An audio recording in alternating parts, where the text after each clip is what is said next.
ഇന്നത്തെ സുവിശേഷത്തിലെ അവസാന വചനം. അങ്ങയുടെ നാമം അവരെ ഞാൻ അറിയിച്ചു.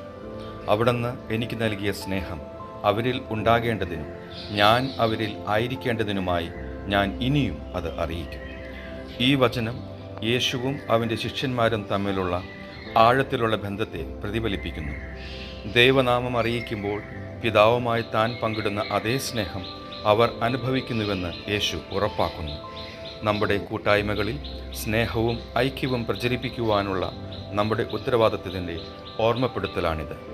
എൻ്റെ നല്ല ഈശോയെ, ദൈവസ്നേഹം സ്വന്തം ജീവിതത്തിൽ അനുഭവിക്കാൻ മറ്റുള്ളവരെ ക്ഷണിക്കത്തക്ക വിധം അവരുമായി ദൈവസ്നേഹം പങ്കിടാൻ എന്നെ സഹായിക്കണമേ.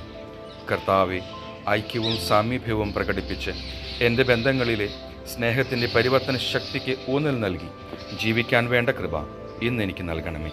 പിതാവിൻ്റെയും പുത്രൻ്റെയും പരിശുദ്ധാത്മാവിൻ്റെയും നാമത്തിൽ ആമേൻ.